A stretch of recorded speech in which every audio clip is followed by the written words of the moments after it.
So Vietnamese fintech market is quite exciting today.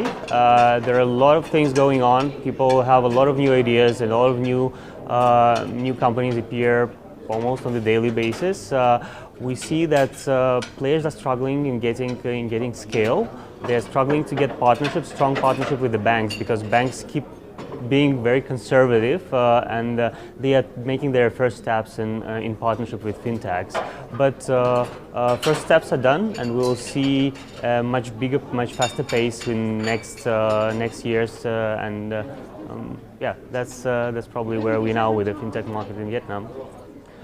If you talk about segments and specific focus of FinTechs, I would say that payments is currently the major focus. We see a lot of things going on. Maybe about 50-60% of all the FinTechs, they are all in payment sector. Focus is on QR payments, digital wallets, convenience of payments, intermediary of payments. Again, we see a lot of players, still some of them are becoming big and start to play a predominant role in the market, and this is the current key focus. Lending probably still stays with the banks. Aggregation and e-commerce, these are areas that I would stress after the payments part. If you talk about foreign investors, then absolutely we see a very big interest from international players. Market is growing and everybody's interested. We see Chinese players coming to the market. Already Lazada is one of the top players that is backed up by Alibaba. We see Tiki.com.vn. This is the local e-commerce platform backed up by JD.com. So e-commerce is generally captured by international investors.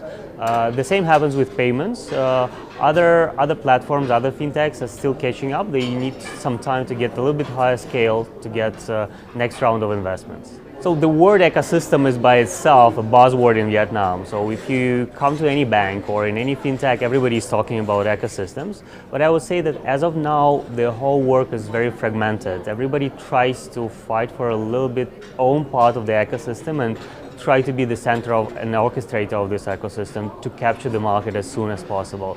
So I would say that there are several different dimensions of work. There are several big players who try to develop their own ecosystems and to build the whole environment around themselves.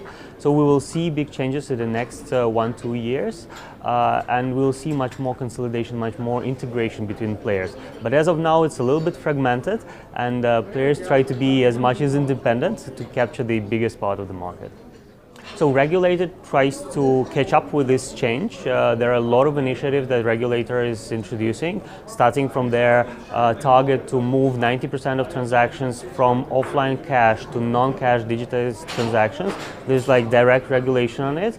There is a FinTech association designed by the regulator. So it looks like regulator tries to help the market and tries to support, but still on the working level there is plenty of work to be done.